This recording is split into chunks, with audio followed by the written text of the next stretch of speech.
This week's episode of Here For It Podcast is brought to you by Promotions. Did you get a raise at work? No, this is for you. My co-host don't have to rap no more because he's selling pussy. Oh, I was listening to that earlier. Was you looking at my Twitter? I can't even get it out. I was so excited to share this song on Twitter. And I'm excited. I'm excited for your new career move. I'm selling He's pussy. moving away from hospitals and podcasts to sell pussy, and that's a great career move. You're not moving away from blogging though, because the RonaldMatters.com is pay. Get you a 401k over there. Do you have to do this Monday through Friday, or you get weekends? Selling pussy is so much fun. It's just like you can get a steak, you can get run up a good bar tab. You gonna get a steak before selling pussy? Your auntie told us that we giving it away. Can I at least eat? No, nigga, you about to give away pussy. So you gonna put it in a doggy box and then eat it after you sold? I'm trying to get put in doggy. Hello. Wow. Yeah, this is Here For a Podcast. What is my name? Ronald Matters. I'm a culture blogger, columnist. You guys make sure you check out the outbursts that I do with projectbriggs.org and all those things. Find me on the internet. I am the Superman, TheeSupaman. You can find me on anything you can find any nigga on. Welcome to this week's episode.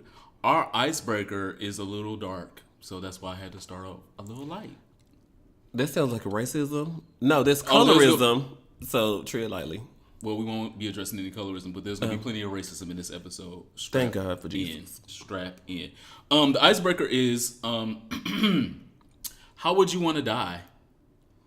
So most people say that they would die in their sleep. A recent study that CNN did that said that most people wanted to die in their sleep surrounded by family, quote unquote. How would you say you want to? So you want to die on the family vacation to Disney World? Me? These people in this state are like, girl, first of all, could you have died at the house? Surrounded by family. Okay, girl, I'm 15, 20 minutes across in the same city, but girl, you got to die at the vacation? So they want to die in their sleep surrounded by family. I'm confused. At home, yeah. They said it said at home. Okay. At home, yeah. Oh, at home. Yeah, at home. I don't be listening to you. Just FYI. I listen, but I don't. But then you have questions. Woo! This is why I only fuck verse niggas now. Whoa.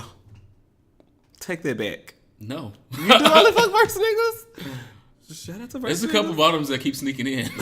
Shout out to us. Like, look, I'm verse. All right, whatever. No bottoms left behind. But how would I want to die? Well, yes. I've always said, I want to die fast. Oh my God, I'm bringing up my mom's 10-month battle with cancer and things. But, I don't want to go like that. Liver cancer, child, bladder cancer. She done had 10 surgeries or, cirrhosis or something like I'm Lyme definitely disease. susceptible to liver disease and cirrhosis. So Oh hopefully that's not it. I don't want to. Then you have to sign up for the place where they go suck the stuff out your stuff. What is it called? I don't want to go like that. I can't. That's kidneys. So something fast. Even though I hate planes and my biggest fear is dying in a plane crash, at least if I died in a plane crash, it was quick. I got 10 seconds to say my final goodbyes in my head to the ones I love, and of course they know I love them already. But something fast, quick, taking me out, child. So mine is a little more creative. Come on, assisted suicide. Yes, it's basically assisted suicide. Oh my God. So I would want to die right after I bust a nut. Whoa. Literally, I want to bust a nut, and then right after the moment that I have completed the nut, if I had an aneurysm or a heart attack, that would be the perfect way to go. So when we 57 and I play this back, I'm like, well, Earl, that's how he wanted to go. Yes, absolutely. Shit. If it is do or die and Martell must be taking off the goddamn life support, somebody suck his dick on the way out. Whoa. Oh, that's a realistic message. I don't know about that one, but I'm going to write that down. Because as your friend, I've got to... Yes. Do I need to put this in my partner? I got to tell your partner. I don't need a DNR. I need a blowjob. So if you would do the job that Martell is requesting, leave a comment down below where you're listening so I can know who I'm supposed to call. I don't this is weird for me because my friend's on life support, but this is the dying wish. Yes, absolutely. Yeah. I think that you should go out the same way you came in. I'm selling pussy. I ain't got a rap. I just don't know what to say to this. I don't know what to say. Okay. You should go out the same way you came in. You got here via orgasm. This gin got me sweating already. Pop the molly. You got here via orgasm. Why not leave with an orgasm?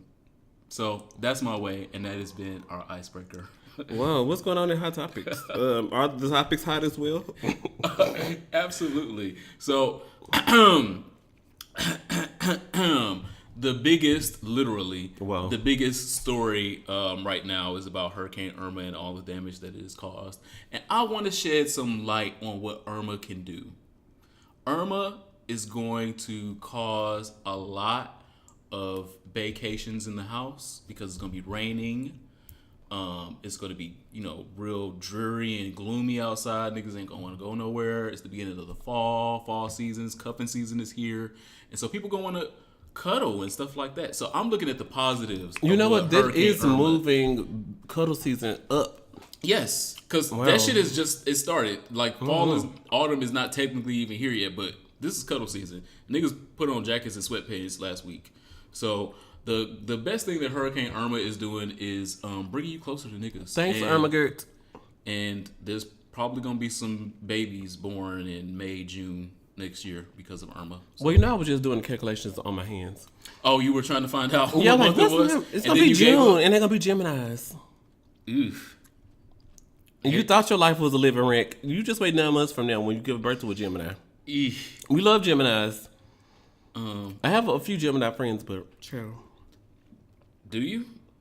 Oh, I'm born you June die yet? 21st to June 30th will be Cancer signs. Cancer signs are emotional. But I like cancers. I like Cancer signs.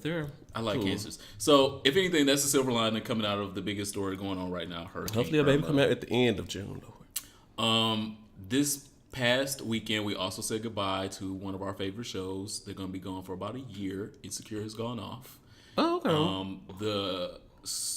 The name of the episode was Hella Perspective, and you definitely got plenty of fucking perspective by the end of the episode. Yeah, because they finally announced that the brother was gay. Because he said, no niggas at the house if I ain't fucking them. I was like, yes. Stand in your gayness. I've been knowing he was gay. Did they just... Well, it was good to hear it mentioned again. Oh, okay. I was like, did you... Because he had been in like 3 episodes and like they didn't talk about anything LGBT about him, so it was good to hashtag about him. But it was good to jokes. Hey, so it was good to hear them say that out loud. Those are my web series sisters. I told you to take actor out your bio.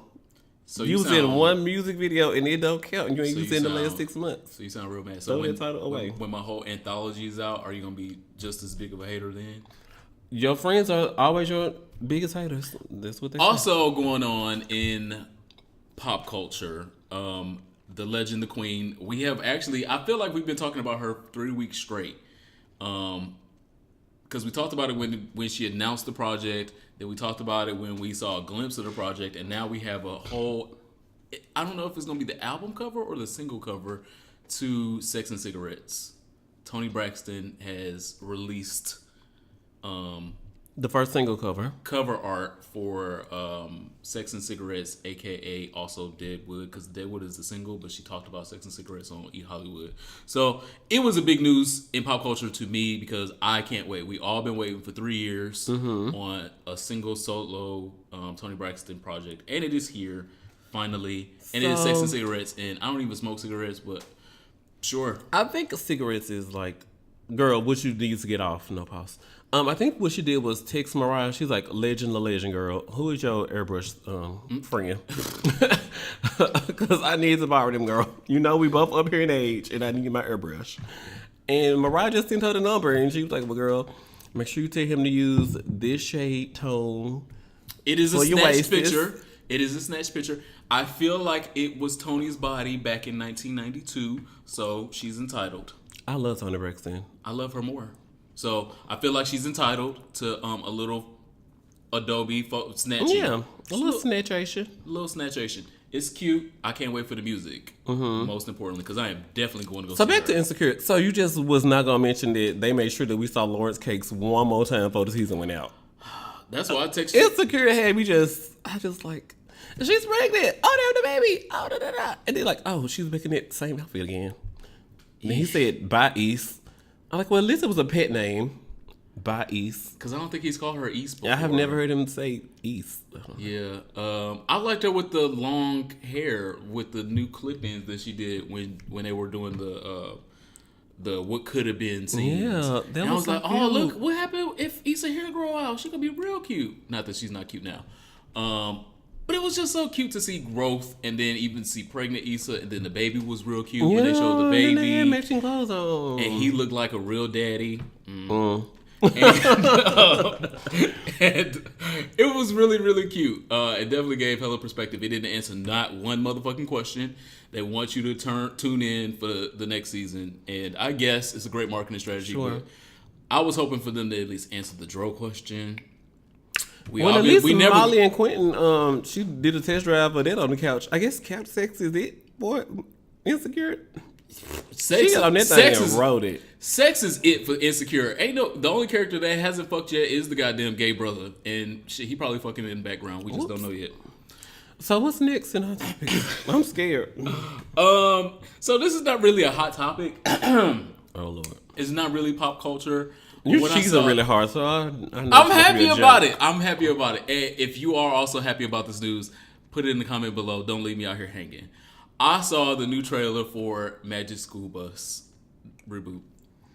And Magic School Bus was a part of my childhood and adolescence. And it was so good and so funny to watch. And then when I see kids' TV shows now, I'm like, these kids don't got shit. They don't got a motherfucking thing. That's why they out here problematic as fuck now. In our next story, we'll talk about how problematic these goddamn young ass adults are. But Magic School Bus is being rebooted, and Miss Frizzle is snatched as fuck. And the bus is new. They got new polish, new color. They got an aux cord in there, a new cut on the bus, and I'm excited. I am going to watch the new Magic School Bus. I have not watched a real cartoon in like years, but I'm gonna watch the Magic School Bus. Is it coming out on Netflix? Yes, it's coming out on Netflix, and I can't wait. Like Magic School Bus looks just as good as it used to, and it looks lit as fuck. Yeah, they had a Black Powerpuff Girl coming out. Is that coming on Cartoon Network or is that coming on Netflix as well? I didn't see a Black Powerpuff Girl. Oh, okay. Well, tune in next week. Yeah, absolutely. And so you said it's a problematic young adult in the world that needs it's not it's plenty of them. Oh, okay. Wow. And so the next story, regretfully, I was trying to keep it a little light before we went to the sunken place, because this the sunken place. Okay. As fuck. By now, all of you all have read the story about Kanika Jenkins in Chicago. Jesus. No. Yes, it is a big story, and I think that we should talk about it because it intersects with some of the things that we talk about, as far as vigilance and as far as being prepared.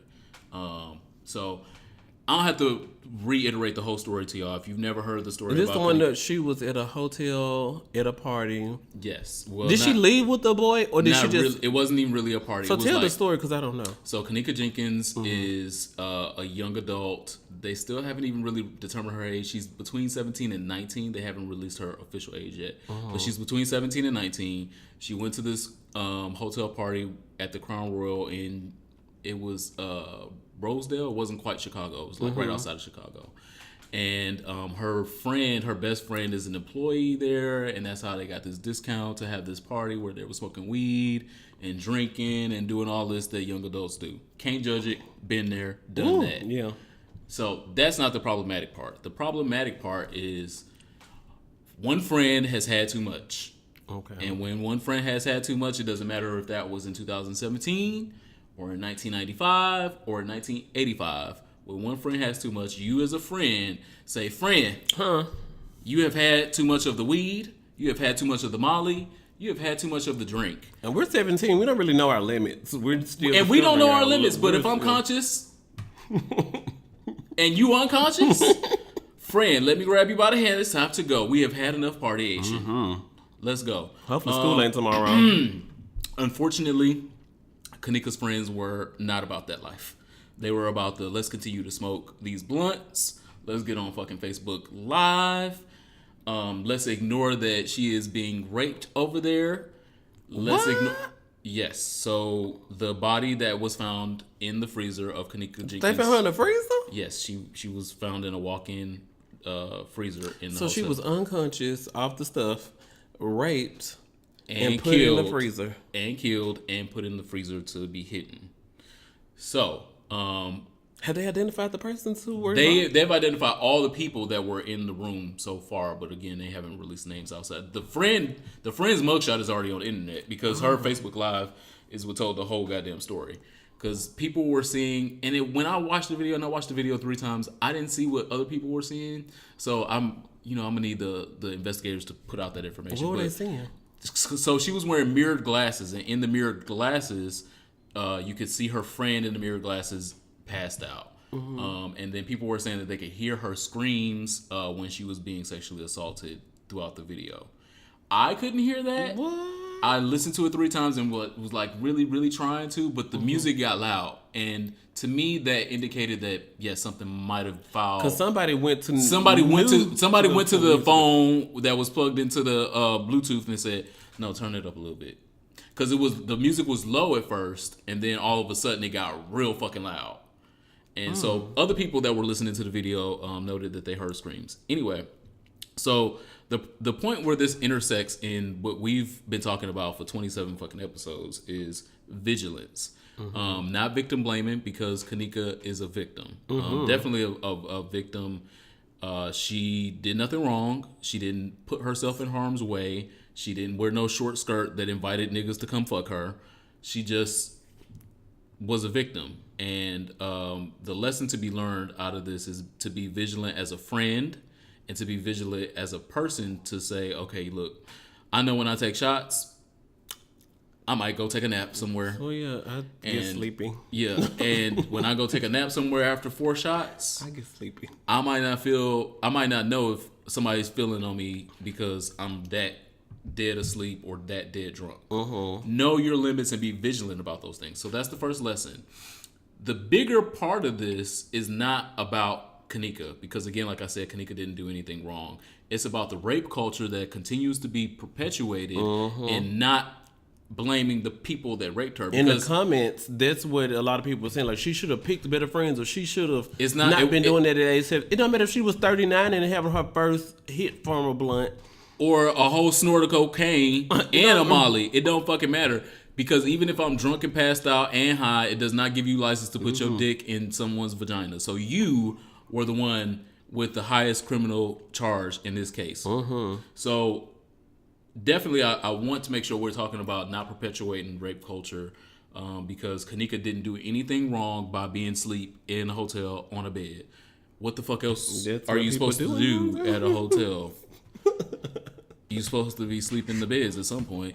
I don't think it was the best decision to be high and drunk. If your friends don't got your back like that, you gotta know what friends you have around. So I got friends that I know I can't be plastered with. Like, I'm like, okay, these niggas ain't gonna have my back at all. Well, that's still not a reason to rape. It's not a reason. It's not a reason at all. So or again, murder them and put them in a free. What? Again, all of that is still yeah. That is number one, still inexcusable.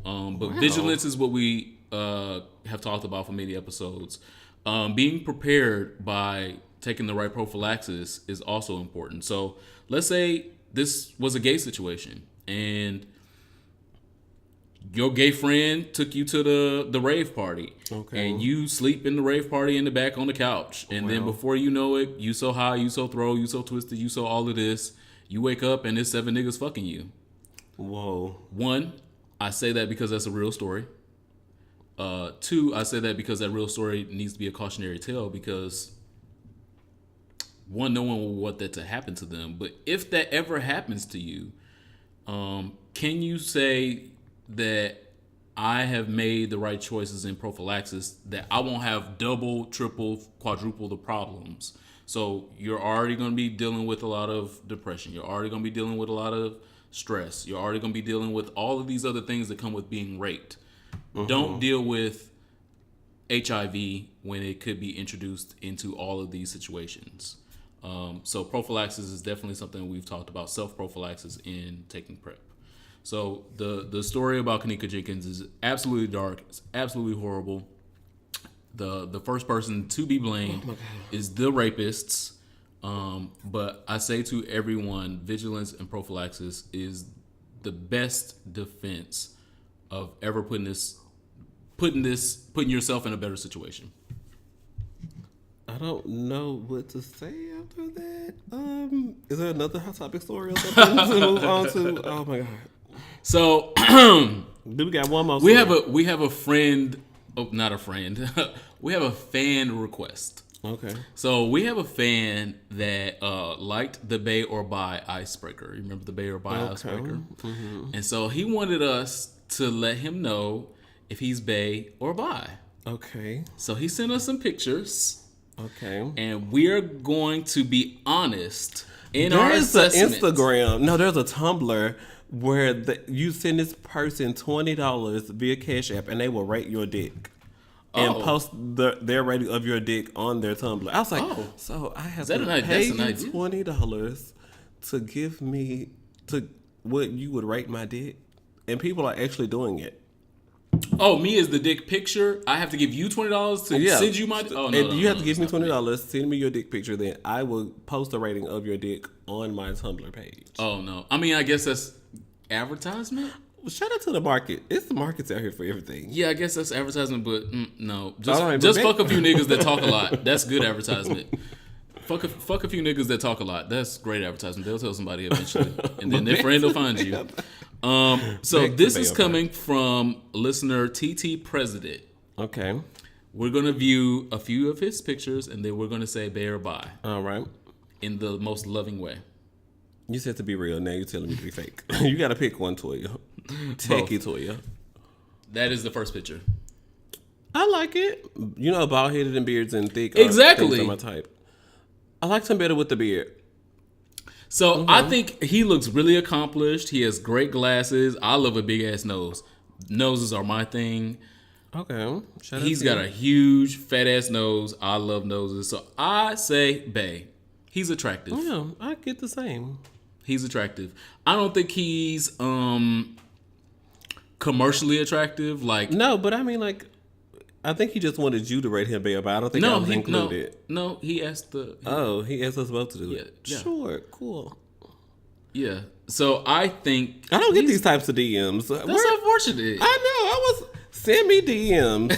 For my birthday, y'all send me lots of... Oh, you know what? I do get those types of DMs. See? Whoa, I need to retract. I retract what I just said. Because when I request the DMs, I receive So the TT President, you are definitely Bay. If y'all don't know who TT President is, he is an avid listener, a subscriber, a follower, and supports. Go check him out. All right, now. So we're going to talk about this YouTube story now because it's sitting on my soul. And I'm just like, please hurry up and get to the fucking YouTube story. Thanks. Long, drawn out, and dramatic. At the Superman. Thank you. What else should I be? So, there are many outlets that posted this story. Raw Story was the one that I read the story on because I feel like they're a reputable source. BreedyRaw.com? No. Raw Story, what's that? I gotta give you the no. The girl from Get Out. No. Girl, you somewhere else. Okay. Raw Story is a news blog. Anyway, so they reported the story. Saw it in other places, but again, they're a reputable source to me. I've gotten other stories there, and Come on, giving the girls press. Come on. And I believe what I see there when I see things there. Anyway, so it's actually the apology for this person's what's their name? Grievance. I'm getting there. The apology for this person's grievance is actually #1 trending on YouTube right now. Mm-hmm. This is a YouTube celebrity that is the highest YouTube personality. PewDiePie is #1 on YouTube. He is the highest paid YouTube His star. real name is Felix. I'm like, and his last name is hard to say. But, I don't even know. But more people know him by PewDiePie. Mm-hmm. Anyway, 57 million subscribers. Great amounts of money that YouTube and YouTube Red gives him to do commentary on shit and gaming and all of that bullshit. Sure. So he was playing a game. He was playing a game. And during the game, he was getting murdered. Somebody was fucking him up. Yeah. And you know, if you play some of these shoot 'em up games, that makes you mad. You get shot up. It's a shooting game. And and so in his anger and frustration with this game that he was live broadcasting. A lot of people had paid to see his live stream. Yes. You have to pay to see him live stream games. He's so important. He, in his anger, belts out nigger. He was cussing out this person. Oh shit, what a nigger. And I was like, what a nigger? What does that mean? And then he followed up with asshole and then other regular shit that he should have said. Then he started laughing.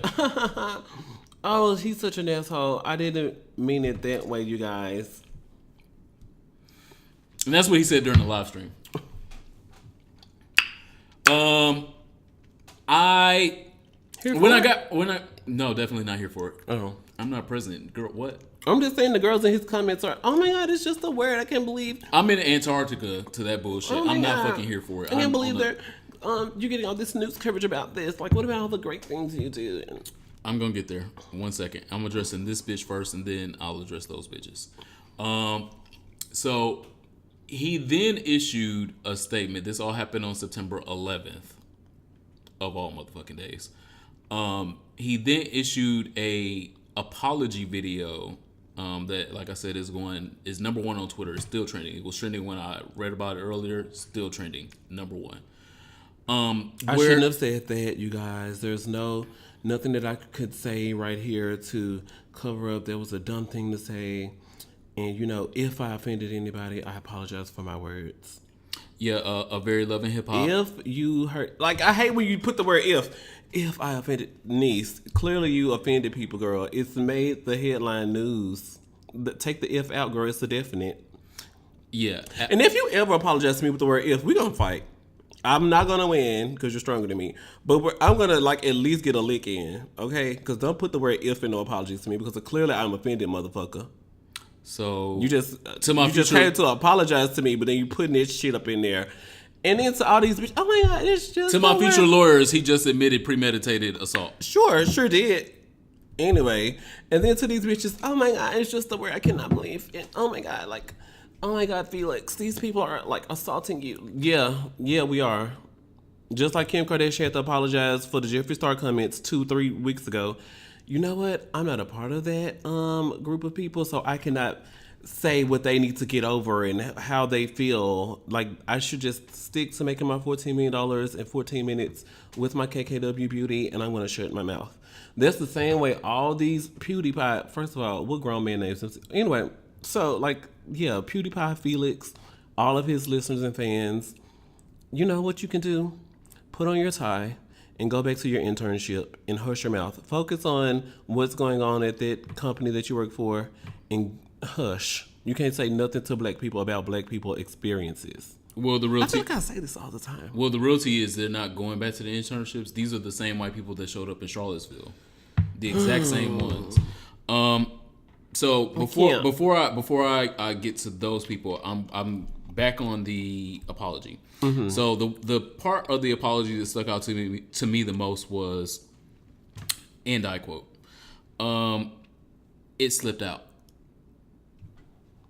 No. It slipped out? No. Slipped out is like when you trying to climb on your girl's back and your dick is too little to be doing doggy style.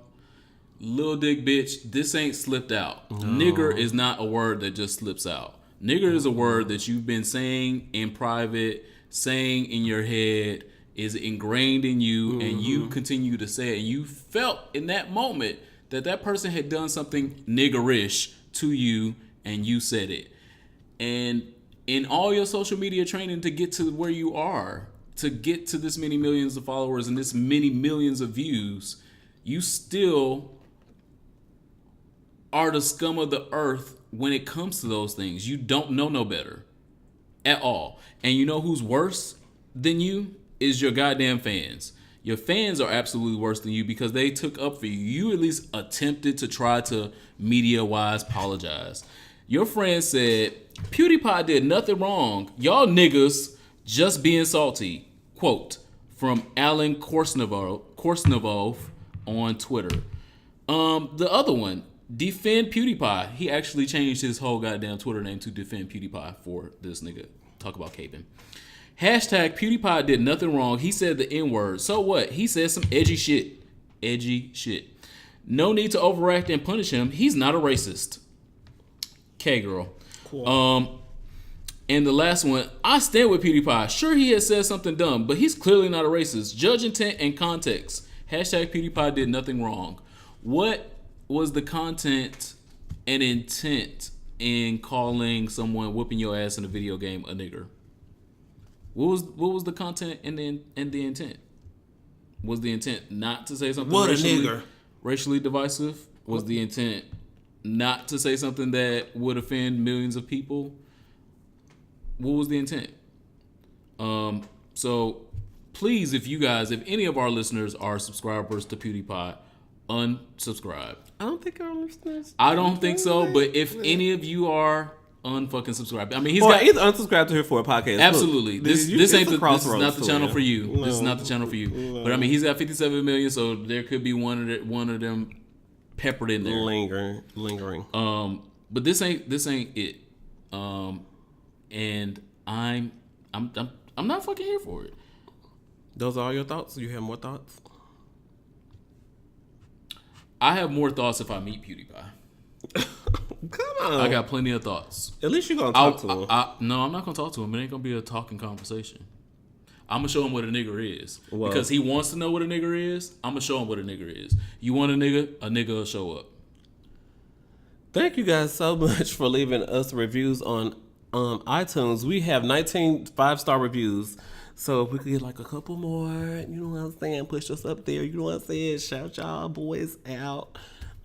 Make sure you open Apple Podcast app, search for Here For a Podcast, and click reviews and click write a review. Leave us a review, leave us comments on SoundCloud. I actually had a listener question this week from SoundCloud. But moving on into social studies really fast. Of course, I'm always watching documentaries. And so I was watching a Vice documentary on YouTube about intersections, people having sex with the donkeys. So in Cartagena, Colombia, in South America, it is tradition for young men, once they start getting hard, to have sex with donkeys. The adults were telling Vice that it helps their wee grow long and strong, and it helps them get practice before they interact with women. Because a lot of South American people are Catholic, and women aren't supposed to have sex before marriage. Well, they just don't fuck them in the pussy. They fuck them in the ass, and then they still feel like they're virgins. That's a real South American thing. These young men are having sex with donkeys so they can get experience, because, of course, they don't want the young men to get blue balls, so they allow the young men to go have sex with donkeys. One young boy was showing the Vice people, he's like, oh, yeah, you put it in the butt and then you do it. Like, I hate when kids do that. And like, he was giving an example on camera and bragging about he's had the most donkeys out of all of his friends. And oh, I didn't know there was something to brag about. I fucked 17 donkeys. Yes. So, and then in a plot twist, like the day's wrapping up, I think they were about to go back to the hotel, and the cab driver who was driving them around all day, he's like, you know, you guys, I have to make a confession. I'm a grown man, and I still have sex with donkeys. And I would like to show you guys. I didn't know if they had enough material for this to be a whole segment. This is a whole documentary? Yeah. Okay. And the cab driver was like, I can fuck one and show you guys how we do it if you are interested in it. And so the dudes are sitting there in the car like, sure. I mean, when in Rome. And so the cab driver sees a donkey going down the street. And so he takes it behind a bush. Because this needs to be private. When you fuck donkeys, you must be private. And so he was getting hard. I guess he was trying to hype himself up because he wasn't actually horny at the moment. But he hyped himself up. And then once he was inside the donkey, he told them to bring the camera around. And he was actually hunching with a donkey and bust inside the donkey. Oh, this was showed in the documentary? Yeah. And so, in the documentary is on YouTube. And so he was saying, like, you know, he kind of sort of gets off a little bit because he knows other men, he envisions that other men have fucked this donkey. And so it's kind of like that sounds like DC sex culture, actually. And so, it was just a really interesting documentary, and I'm going to leave the link in the show notes so you guys can watch this documentary and be exposed to this culture, because there are, like, I was trying to think about, like, what are some weird sex habits that we have in America that other cultures would think are crazy, but I didn't make it that far. fleeting. Really, it is. Like outside of the United States. Some places in Europe is common, but South America, Central America, Africa, They don't dish. no, the middle. They be like, what? Yeah. Do what? I'm not sick. Oh, so I also learned that Fleet is a brand name and Dush is the process. Yes, I learned that this week. of all the years, You know, it's they kind of didn't like teach you that at saying the Band-Aid. academy? It's kind of sort of like saying put a Band-Aid on it or give me a Kleenex, Pampers. All of these are brand names. Pampers, Band-Aid, Kleenex. You went to public bottom school, huh? Yeah. So, sexual health. That was an easy intro into sexual health. Absolutely. So, the question I have in sexual health is gonna be divisive, per usual. We don't have nothing Long that's and drawn out. Here we go. we don't have nothing non-divisive. But there were some new videos about people that were posting their HIV testing on social media, and I figured it would be a great sexual health question because you have also done the same thing. You have done a live or a quick testing on YouTube. So there were a lot of points that were brought up because it was Courtney Act and a couple other. Oh, RuPaul's Drag Race girls were in the. Yeah. Oh. So they had, they were posting their HIV testing results and talking about their so their HIV fans testing. know to go get tested. Yes. That's what we're supposed to do as public figures. Absolutely. And the HIV testing day, passed a couple months ago. So I believe in that initiative, but the questions were asked, and that's why it is part of sexual health this week. Is it valid to celebrate only negative test results? Because you only see people on social media when they have who There are a ton of people on YouTube crying that they just found out that they were positive. They don't know what they're going to do, and they don't know what's going to happen with their life. There are a ton, like what is his name? Paz Patrick. What was his name? Paz something. Because I watched his video when he found out he was positive, and I watched his journey. He was taking a testing video. No, he had just found out he was positive that day. Okay. And that evening when he got home, he uploaded a video about how he was sick. And even my friend Jonathan has started a YouTube series, Jonathan Gibbs on YouTube. He said, well, he wanted to be positive for a few years first because he didn't want to be on YouTube. That's what makes talking about it without having gone through it and been through it. But now he's doing the day he found out and what was going on before he found out and the different types of in another video he has the medications, the different classes of drugs and why it's important if you do not want to be out of a certain class of drug if you have this sort of strain.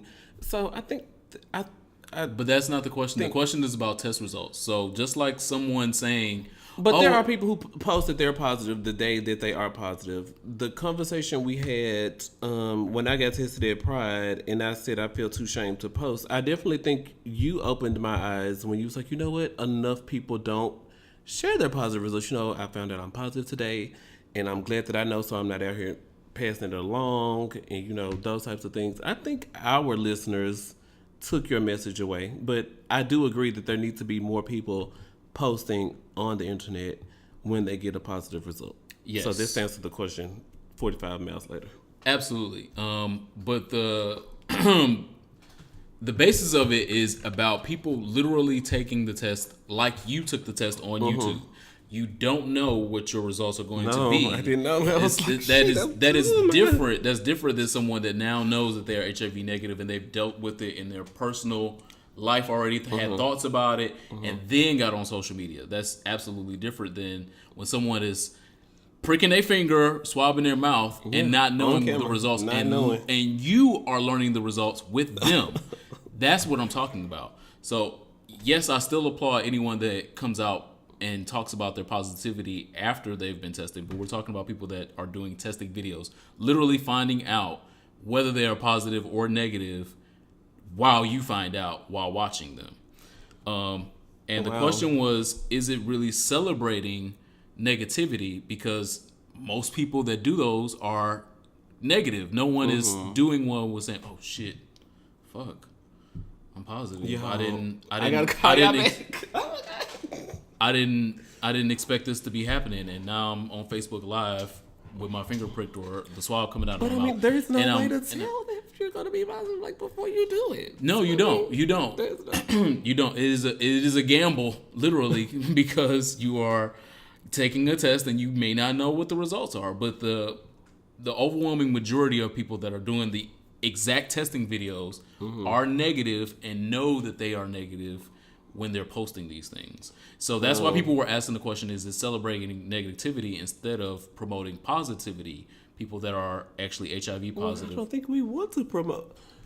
Maybe this is divisive, but I don't think we want to promote positivity. We don't want more people to be positive. What? We do not want more people to be positive. We want more people to say it's okay to be positive if you are, because if you're taking a test and you don't know what happened. So remember when you took your oral quick test. Okay. If it was a positive test, another one. Sure. But if it was a positive test and you were on Facebook Live, how would you have reacted? I can't say because it didn't happen. But it didn't happen that time. And so you were able to have a celebration. I would have to ask my Facebook following to if they have anybody who can link me to care and tell me what the next steps are, because I definitely have got to get off Facebook Live at this point, because girl, I need to figure out how to get connected to care. Right. Oh, and that's something we don't see that. And in Jonathan's video, he was talking about how it was 45 days after he found out he was positive before he took his first pill, because they had to test him again to make sure that he was definitely positive, because sometimes you have a false positive. And then so after that, then they had to do a test to figure out which strain of HIV he had. And then they had to come up with the class of medication he can take, and then work on getting his insurance to pay for it, and then blah, blah, all the back end stuff, blah. So, I don't know. It's just getting connected to care is definitely figuring out how to get connected to care if you get a positive result. Yeah, absolutely. That is so scary. I just don't even know. I mean, people have called me all the time saying that they're about to take a test and they're negative, and people have called me after they found out that they've been positive, and I just don't know what to do if it was me. It's like taking my own advice, like leave that nigga, he's no good for you, or yes, take that job, or but then when it's you just like, so what the fuck do I do now? Exactly. So that's the question that's being raised, because I think it's. Is there an answer? Yes. Oh, what's the answer? The answer is to everyone still do the same. Don't fucking take your shit off Facebook Live because you got positive. Oh no, don't take it down. Because you were positive, and it should be the same for any other STI. Because if you do a My Lab is one of the services where you can get full panel testing done. They'll send you the whole panel. You can do chlamydia, you can do syphilis, you can do gonorrhea, as well as HIV. And you can read those test results aloud. So I can literally get on YouTube or get on Facebook Live or Instagram Live and be reading my results and then say, oh, okay, well, I am HIV negative. Great, knew that. But oh, shit, I didn't know I had chlamydia. Oh, yeah. So behave the same way and say, okay, well, I made some mistakes. I shouldn't have did A, They're B, not necessarily mistakes. What? Shaming people for their sexual decisions, I don't like that. It's not a shame. It's a, did you do everything? You participated in risky behavior. Yes. Okay. That's not shaming. If you it did it, sounded like to say it was a mistake. The connotation that comes with the word mistake. I have had gonorrhea before. I know that's public record. I've already talked about that in YouTube videos. Okay. I have had gonorrhea before. I would be remiss if I say, oh well, I don't know how this happened. What? No, nigga, you know how this happened. You was fucking, and you wasn't fucking as responsibly as you should have. Okay. So do things more responsibly and going forward if you don't want this problem. Period. Okay, I can agree to that. That's a great question. It's a great topic. I don't think that we'll get to an. It's not an absolute absolute end of the conversation around that will happen. No, I don't think that it will. There's not an absolute answer. The answer is more people need to be talking about just being okay with I'm positive and I did it on social media. Because if you do all the other shit you do on social media, you can goddamn tell everybody all the else. thirst traps you post in jail. You got because shit. If I ain't gonna tell nobody to. Anyway, so yes, that was sexual health. I had another question, and it's not really sexual health, but it's something we should talk about. Sure, because cool. you know,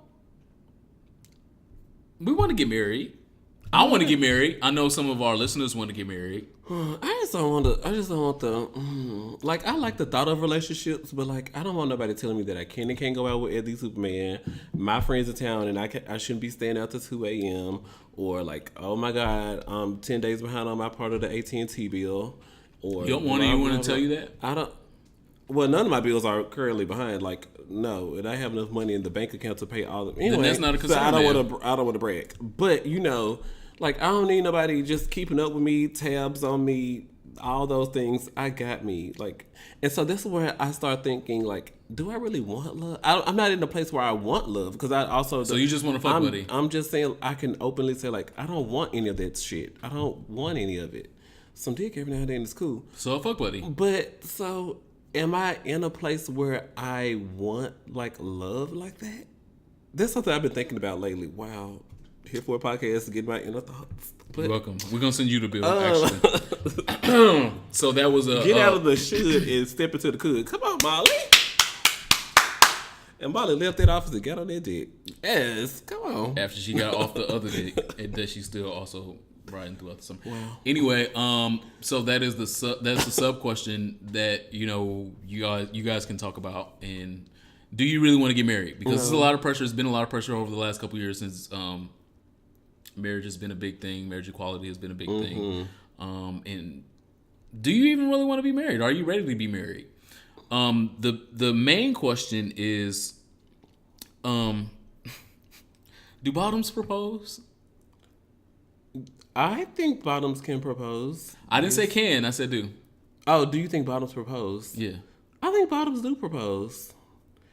I guess it's one of those, we need more bottoms uploading videos to the internet. I think so. I think bottoms do propose. I'm not saying that they don't. I'm not saying it's never happened because I'm sure it has. Yeah. Y'all some emotional ass creatures. Which is why we'll probably be first ones. You know what? I want to marry this nigga. I'm up in here cooking 3 times a week and helping him pay his car note. I need some stuff behind this on the paper.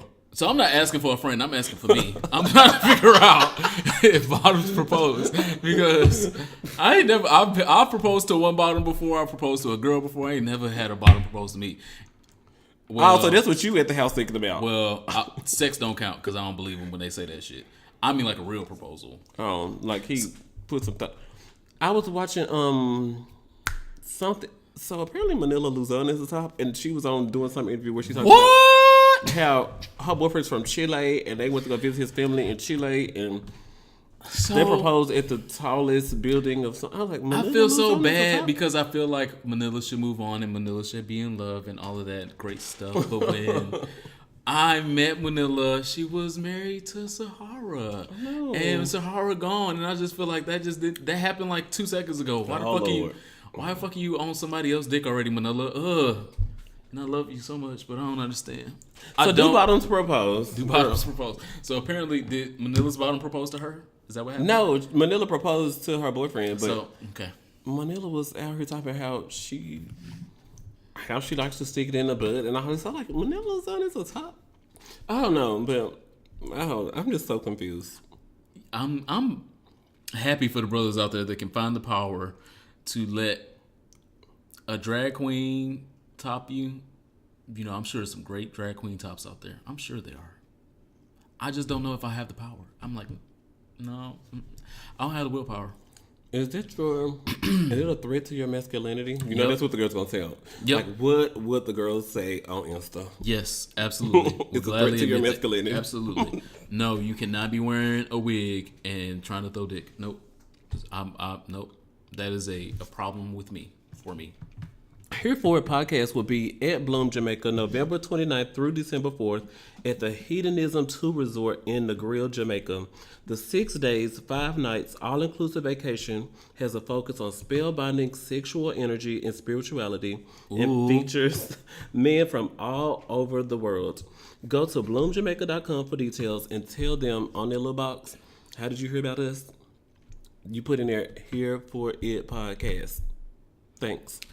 And the packages are currently on sale until the 14th. You can get 15% off ocean view rooms, junior rooms, master rooms, and deluxe rooms. The deluxe rooms have all of the shit. So I know we got some listeners out there that are real rich, and you need all the shit I'm you not need. real rich. You need a concierge and a butler. The one with the thing with the tub with the bubbles. What's the one where the tub has the... Jacuzzi. Okay, because I can't afford it. I don't know what it is. Yeah, so those rooms have that 15% off till the 14th, and then after the 14th, we might be able to hook you up with something. Let me know. And what's your song for your soul this week? Baby! Huh? I almost want to sing my song for my soul because it touched me so much. Can I go refresh my drink while you sing? Okay, bye. I'm going to refresh my drink anyway. Anyway, so this week my song for my soul really was gonna be a Shaka Khan cut. Oops. Hey. Because I've been feeling Shaka Khan for like a week now, and I went back and I've been watching some old Shaka Khan videos to see how snatchy she used to be back in the day. Because I still live for Shaka Khan, and how great her vocals were, how great her wigs were. Yes, they were wigs. I'm a fan, and I can tell you they were wigs. It was really going to be a Shaka Khan cut. Mm-hmm. I promise you, it really was. I had been thinking about it, trying to figure out which one it was. Then this blue-eyed white devil, oh Lord, swooped in like a motherfucking wrecking ball, and took the song for my soul away from Shaka Khan. So Shaka Khan, maybe next time, girl. No, she gonna be the song for my soul real soon.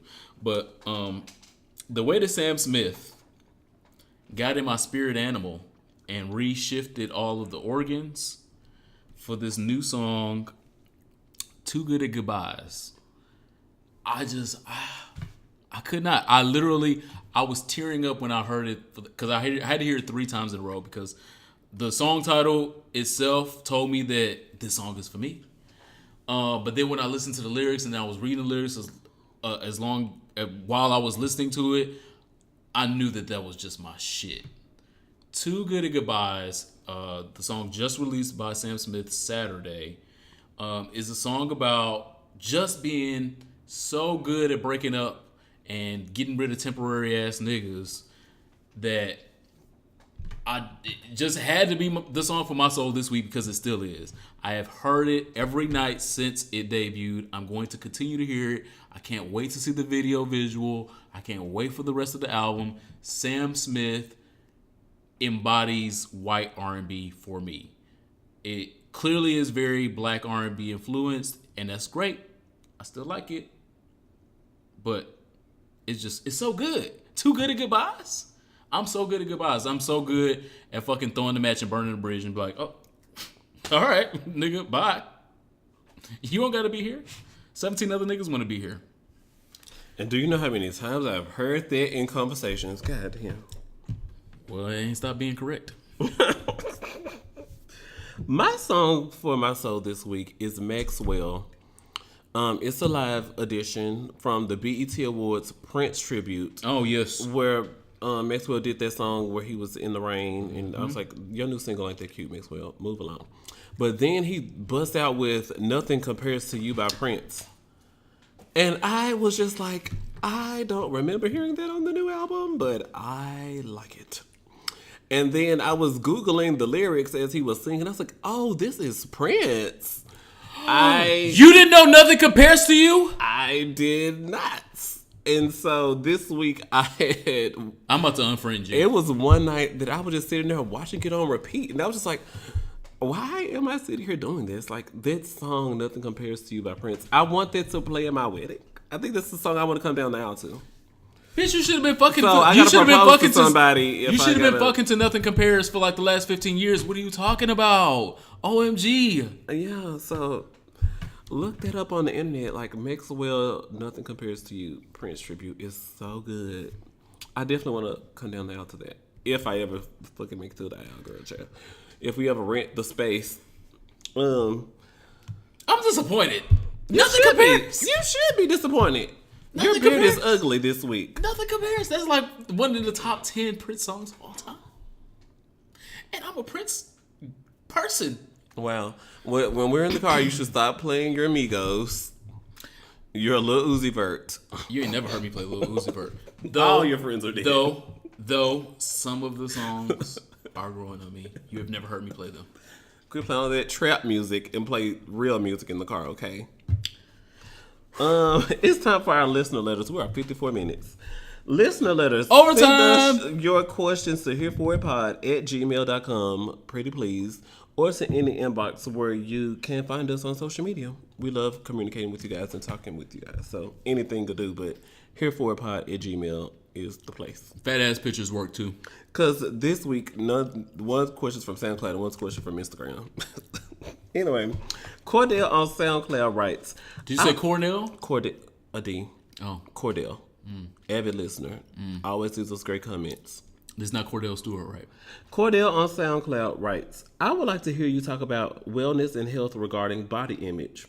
The Superman, did you lose a large amount of weight at one time? It would be interesting to hear you share about how people treated you then versus now. And Ronald Matters, you mentioned your waist size a lot. Gay men seem to have such body images, and it's pinned.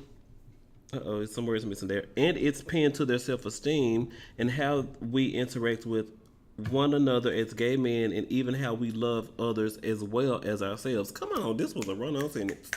I was a large-sized man. Fuck punctuation. I was a large-sized man a number of years ago, and after losing the weight, I have noticed that guys who did not interact with me then now want to talk to me. Additionally, Mike Will. We measure Mike ourselves Jones. by pounds instead of who we are on the inside. So health and wellness regarding body image. Talk about people who didn't want us then and want us now. And Back then, it was on me. gay men seem to have such body images, and it's pinned to their self-esteem and how we interact with each other as gay men and how we love each other as well as ourselves. Yes. What's your response to that? Absolutely. I'm trying to read the question and make sure. Yeah, absolutely. It was a great question. I've said my story via a YouTube video like a couple years ago when I was talking about, it was actually some unrelated shit, but I said my story in the middle of the video. Mm-hmm. Anyway, so no, yeah, I definitely come from being a big ass nigga. I love food, have loved food my whole goddamn life. That was my first girlfriend. Food. Coney dogs, chips, now and laters, eating ice cream with chips, with chocolate. So I was 230 pounds and still at the same height and 230 pounds. But I didn't know that I was fat because I was into girls at the time and girls liked me as a big boy.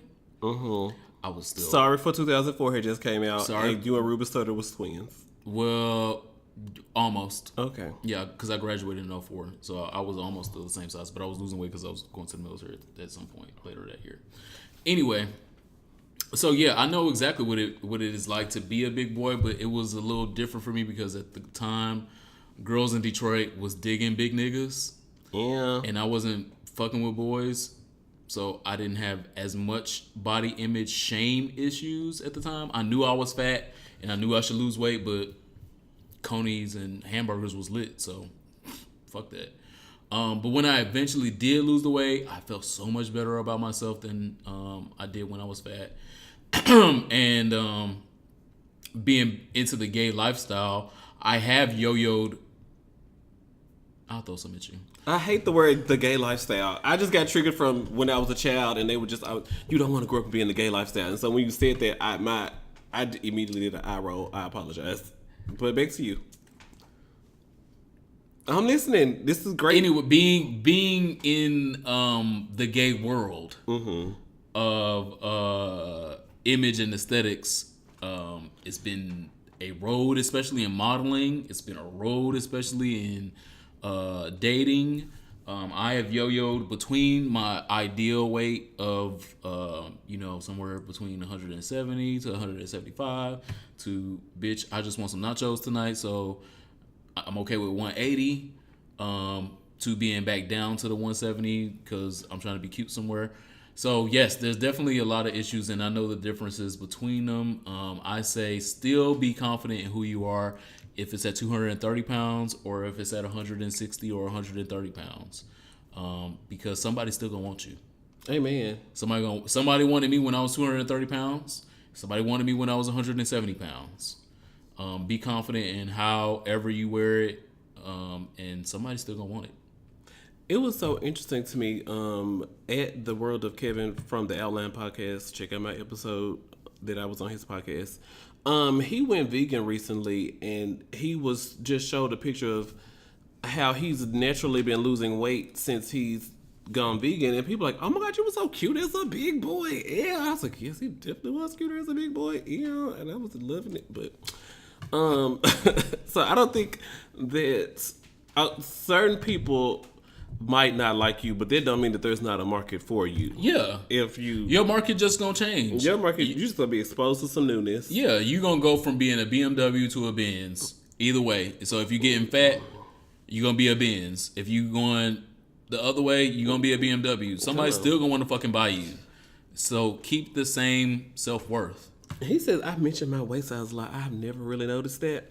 But I was a stickler but when I was in college, I worked at the mall. And it was definitely heartbreaking when dudes would be like a size 44 and come in American Eagle. Like, oh my God, can I get some jeans? Sir, no, we don't sell size 44 in American Eagle. This brand is geared towards like college kids and young adults. And we don't go past 38. I can order your size online and we can ship it to you. And do you know how embarrassing it is? Oh my God. Yeah, I can imagine. I'm excited for you that you moved on up from working at the mall to selling pussy today. That's a blessing. You know, and it's so devastating because I had to fuck Mr. Marcus this morning, whose birthday is also September the 4th, and I was so wrapped up in Beyonce, I forgot to give my man a shout out. My favorite porn star and my favorite musician have the same birthday. Different years, but... Today's September 12th. I know, but I was just thinking about that earlier, and I was just thinking, like, while I was listening to him selling pussy, and I was like, you know what? If Mr. Marcus would just wife me up, I wouldn't have to be out here doing this. But anyway... But he broke too, so you still got to sell some pussy. Lies you tell. Oh, he's not broke now? You not broke now? Shit. Bitch, man. Let's focus on you. Anyway, I talk about my waist size. I guess I just do it naturally. When I was like 18, 19, I was like a 31 in the waist. And to be blah, blah, blah years old and still only be a 34, I'm so proud. Like, because I know people in Memphis who have bellies now. And I just be like, wow, I'm just so glad I don't just have a big old gut hanging around. They be going to Due South Barbecue. And it's a struggle because I don't like to work out. I sent you that article earlier. Like, you can actually be allergic to working out. It's fake news.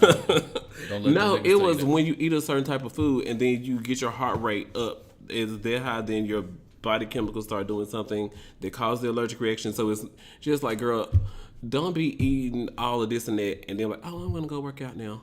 No, girl, you know you're not supposed to do that. But anyway, so...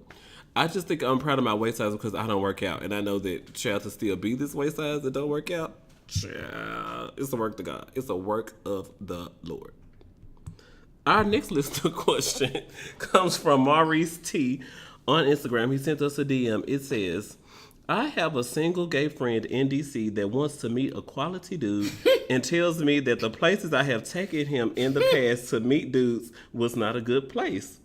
Please give me some advice of places in the DC area to take him to meet a good guy and race is not an issue.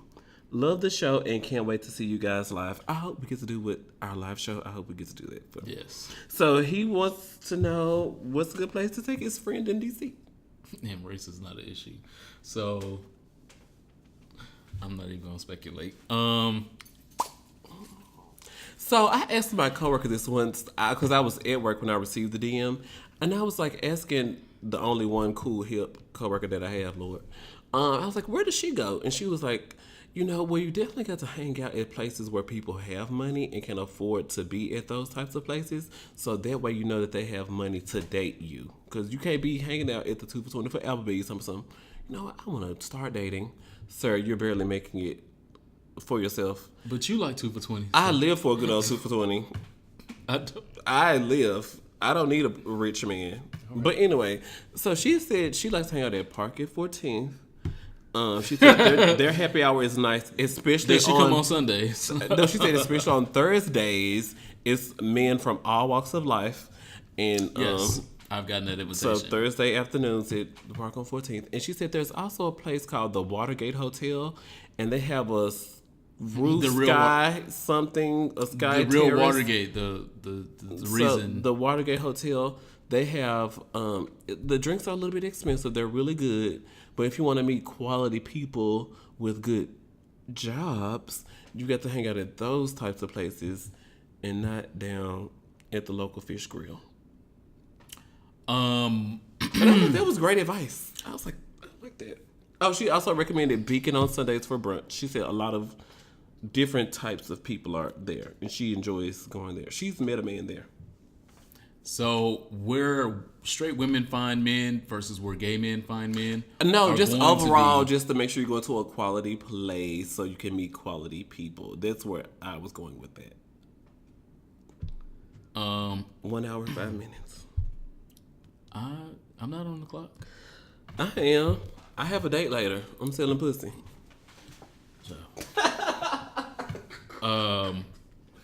So the only place that I would say that I feel like could be a slam dunk guaranteed is at a career fair where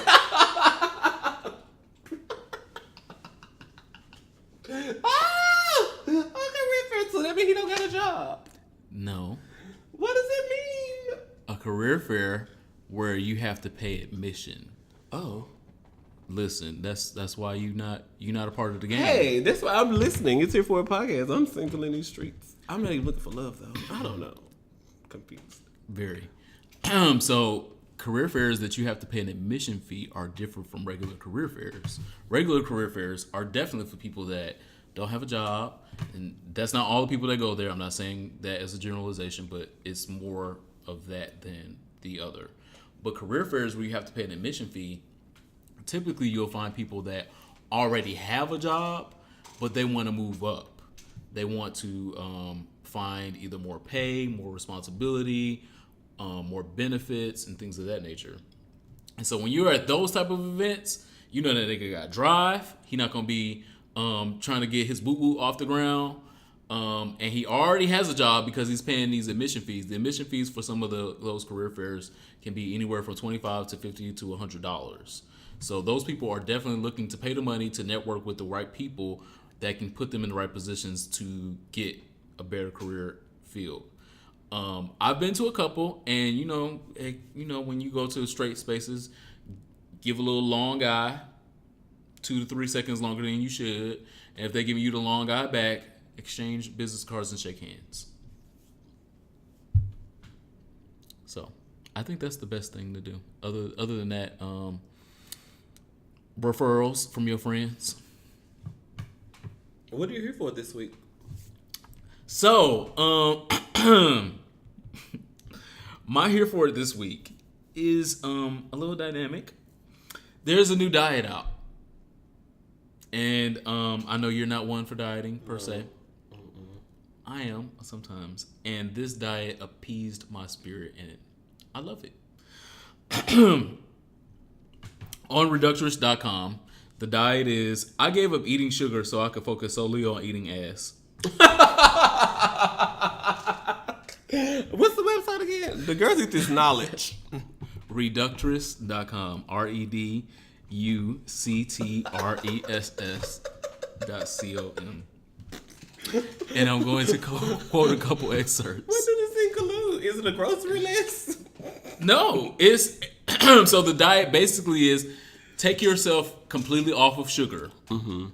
When you get the urge, I need something sweet. Ooh, I got an itch. Mm-hmm. Go eat some booty. Okay. And so then you have satisfied your mouth's oral inclination to be satisfied in the middle of something. Mm-hmm. So you're scratching that itch, but you're also not eating anything. And you're also burning calories by eating ass. Because if you eat ass like I eat ass, you're going to burn some motherfucking calories.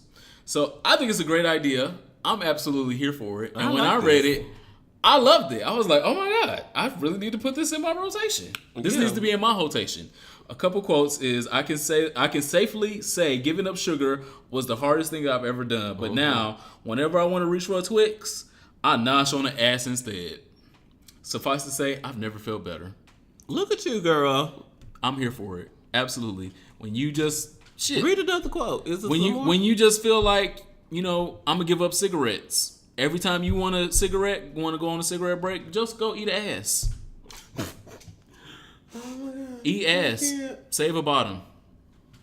I'm here for it. This week, I am here for RuPaul's Drag Race snatching 3 Emmy Awards while they were expanding their brand, hosting the first ever New York City edition of DragCon. RuPaul's Drag Race won for Outstanding Host, Outstanding Picture Editing. The purple scene can still go because whenever they walk down the runway and the screen start getting purple and changing colors. Panthers on the runway. Hey. And Outstanding Costumes. So shout out to Of course. I mean, like, Will and Grace could never. So shout out to RuPaul's Drag Race for snatching 3 Emmy Awards. Who would have imagined RuPaul dedicating his life to make sure people see what drag is, exposure to drag, and understand that, girl, I'm 6'8" and I will still put on a pump if I feel like it. And y'all is gonna deal and cut the check. Thanks. And his dream, his goal, his vision are his snatching awards. He out here expanding the brand. Every year he doing something. All Stars 3 coming on in January, February. RuPaul's Drag Race season 10 following right behind. Y'all go get a motherfucking formation. I told y'all RuPaul is just everything to me. Trixie Mattel is on All Stars. Is she gonna be the first to go? So how many coins do you have? Because it's a lot of hate, and I can tell this coming from the bottom of your feet.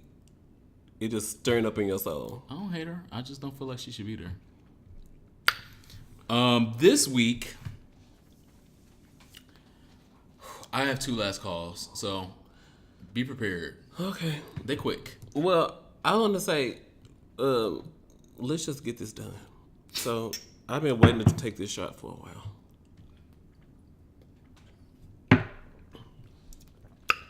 I've been waiting up all night. Shout out to Bombay Sapphire. We haven't done gin in a while.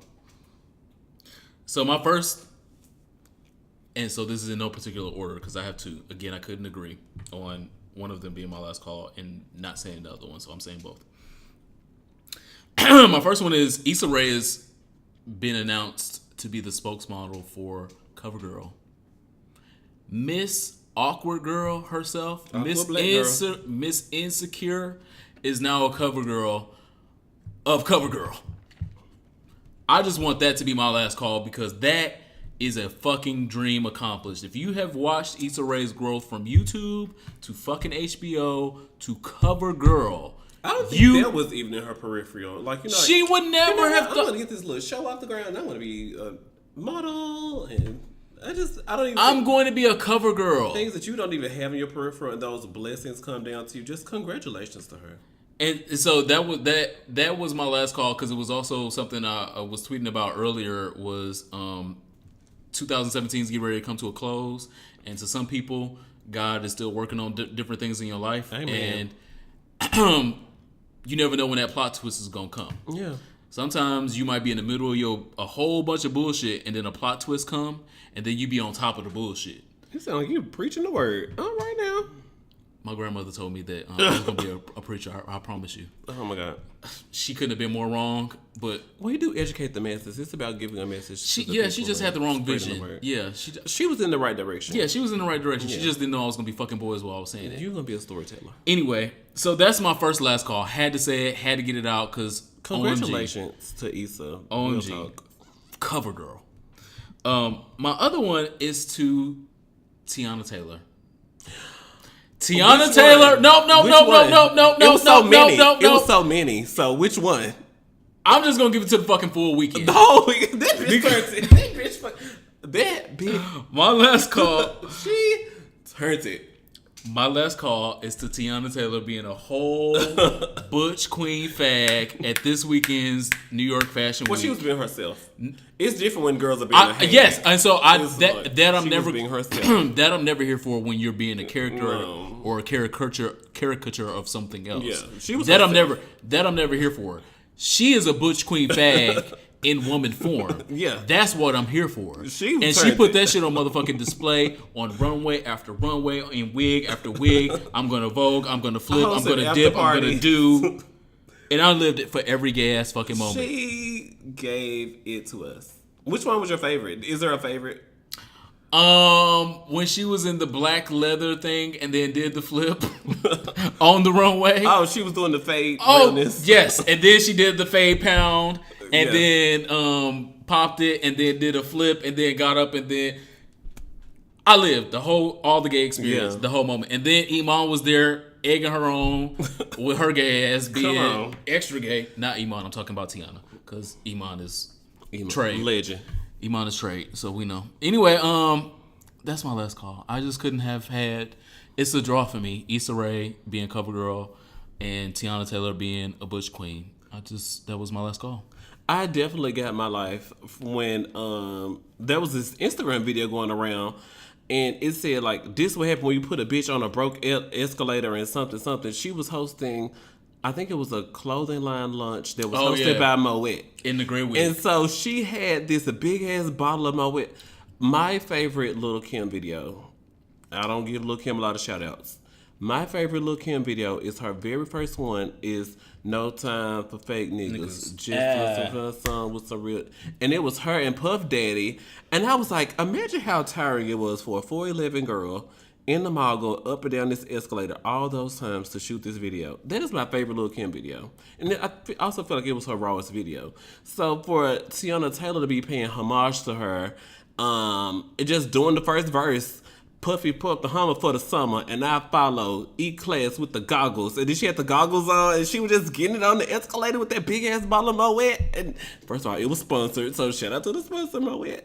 And I was like, yes! And if Moet wants to sponsor here for a podcast, we can dedicate the first 5 minutes to her. I was getting my whole life. And then, like, her husband, Iman, was, like, right behind her, and the crew was gassing her up. And she was about to go to the lunch party for this fashion line that she was paid to. I was getting my life. I was sat there, and I was at work, and I know I watched that video again. Put them on hold. I'll get there in a minute. And just watch the video. And then watch it. I got my whole life, because that's my favorite Lil' Kim video. And so for her to just like randomly do that on a broken escalator, I just got so much life. So yeah, shout out to Teyana. So Teyana's your last call. She's my last call too. Yeah. Well, Teyana served the whole. She did. And I feel like thing.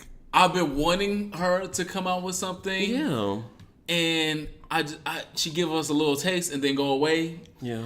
And I hopefully she's married to a super rich basketball player. Yes, tall, yes. Chocolate, big old thing. So I'm on the silence because we can't have none. But shout out to you. Yes, she is. But I feel like her as an artist, career success. Yeah, I think it's not about she know they got $45 million. I don't think it's about that. I think she's fine tuning what she's going to release to us because she knows. She know we want something. We want a little bit more pop from her too, because the last album was amazing R&B. This song she had with Chris Brown did really good on the radio. People bought it. It went gold, at least I'm sure. I want a little bit more pop. I want a little bit more popular music from her. Yeah, absolutely. I want to see that. But I mean, like right now, she has the fan base that could propel it. We already saw what Cardi B has done with Bodak Yellow for the summer. The summer is done. Yeah, the summer is done. Billboard has already claimed summer of the year. Nothing could come out and chart more than Bodak Yellow. Okay, girl, you got 7 days. Excuse me, not 7 weeks. You got 7 days, and ain't nobody gonna do it. It ain't gonna. Bodak Yellow was the wave for the summer. Yeah. Cool, no problem. But Teyana Taylor is absolutely capable of the same thing. And not even rapping. She's great singing. She has great vibes. She can do the same thing. And I just can't wait to see her blossom. I feel so upset that you did 2 last calls because you have always put me on policy to pick one. So I only have one. That's fine. You look so disappointed. What does this look with your hand in your palms? I'm excited about Teyana Taylor. Oh, so I have two last calls as well. Oh shit. Oh. I just figured it out. Shout out to whatever intern that works for Ted Cruz that liked the porn video. Yes. First of all, why is it on Ted Cruz's timeline? Ted Cruz, you're a senator, a governor, or He's a senator from Texas. I'm like, He's a U.S. senator from Texas, not even a state senator, a U.S. senator. so, sir, why is even porn on your Twitter? So the video, the picture on the tweet was a boy was fucking a woman on a sectional, and then there was another woman. I assume she was watching them from afar, and she was touching herself in all the places. And so one of the interns liked that tweet. We don't know if we don't know if it was an intern or him. Well, yet. he's claiming it was. He said multiple people have access to my account, and maybe someone liked it by mistake. Dope. But even after it was discovered and started to make news, it was still remained a like on Ted Cruz's timeline for an additional 2 hours. Yes. First of all, where's your Olivia Pope at? Where's your damage control girl? Because it's Ted Cruz who's I think the most disliked senator. He is historically the worst senator as far as liked by his colleagues, as far as liked by his own constituency. The public. In U.S. Senate history, there has never been a senator more disliked than him. So shout out to the girls so I know I'm over here interviewing for this job, but I just think y'all should know that I helped ruin Ted Cruz, and I'm the person who liked that tweet, that porn tweet. Shout out to that girl. Shout out to that girl. What's the redhead girl on Scandal? What's her name? Abby. Oh, Allie? so Abby. Did they send an Abby over to Ted Cruz camp to just do some shit, cause some fire, and then come back to the White House? That's what that looked like. If it wasn't him, I personally feel like it was him. I say that to say this. All right now. Because he has been a champion of extreme Christian values where masturbation was a sin. He co-sponsored a bill back in 2006 and 2007 against having and selling sexual toys in Texas. He's against dildos. Wow. And I was in Texas at the time. Dildo That's why I remember. saves lives. Woo. If dildo saves lives and prevents a whole bunch of babies, they ain't supposed to be here. Oh yeah. Anyway, so he co-sponsored a bill against it. He was trying to rid the state of sexual toys. Yeah. He made all of these public statements. No flashlights for y'all down there in Dallas or Houston. I already still got mine, so girl, come take it. Y'all imagine having to go through the hurricane and didn't even have a flesh jack. That's I'm why supposed to get my nut. I'm not driving to no bottom house in the flood. That's why it's gonna be a whole bunch of May and June babies. Harvey and Irma just helped it out. Anyway, so he co-sponsored all of these bills and talked all of this shit, and now your official Twitter account is liking porn. Shout out to the girls who was on Ted Cruz's his Twitter and looking at posts that he likes. Like, is somebody actually doing that? Trolling. Yeah, absolutely. They got no time. They're like, you know what? I'm gonna watch this niggas because. Probably somebody that works at the Houston Chronicle or something. Like, like people who work at the local news. It's somebody that used to work at Hillary Clinton's campaign that don't have nothing to do right now. Yeah. And I applaud you, girls. Boots. I applaud you. The book just came out. They're busy at the Hillary camp. You tried it. No, they already read it. Anyway, my second last call is my second mentor after RuPaul. RuPaul is number one for me. Wendy Williams is number two. A gossip girl from New Jersey. Very problematic. Signing off. But y'all cannot deny that this girl did 20 years in radio and turned around and became the number one daytime talk show. The Chew, The Talk, The View, this and that. My name is Wendy Williams. Put that on the moniker and let's go. I'm going out, sit out here in my chair, and I'm about to start telling people's business. And everybody disses her, shades her. Tunes in though, because she's the number one talk show. So the ratings on the paperwork, shout out to that chick, because I'm just sure. And then the Viacom distribution deal on VH1 now instead of BET. Anyway, so shout out to my girl. My last call is to Wendy Williams coming back on Monday. I'm so excited for her. She's coming back actually later than all of the other talk shows. But you know where the rating's going to be at. The number's going to come in. She's still going to be number one for 2018, 2019 TV cycle. And I'm just claiming the success for her in her 9th season. So did she create her own controversy with these photos that are swirling around? Well, this happens every summer because she always takes a beach vacation before she comes back to work. And every year the girls start talking about her knees, this, her skin looks like this. But she's 50-something years old. How else is her skin supposed to look in her 50s? Well, let the Janet girls tell it. It's supposed to be snatched. Well, shout out to the Bobby Pins holding in. Oh, see, you about to make me throw I did. You see the, to you the saw the Janet trap? Jackson ponytail, and I'm just gonna, because I saw Janet perform some song, and she walked over here, walked over there, did a dip, came back to the center, didn't sing a note. Sing it, y'all. I'm like, so when you're talking to the crowd, it's so different from when the second verse plays. How do y'all not know that this is a tape? I love Janet Jackson. I love it. But when y'all are talking things about this, they're talking things. They're not talking facts. Yeah, when y'all are talking things about this, and I almost want to go see State of the World. First of all, back to my girl Wendy Williams. Shout out to her 9th season. Make sure you tune. You'll be tuned in, and y'all will be watching on YouTube. So shout out to my girl Wendy Williams and her liposuction scar. Thank you guys for listening to this week's episode of Here For a Podcast. Make sure that you subscribe, because you're not going to hear the next episode if you ain't subscribed. Don't be asking me when the next one coming out if you ain't subscribed. Subscribe now. Bye. Bye.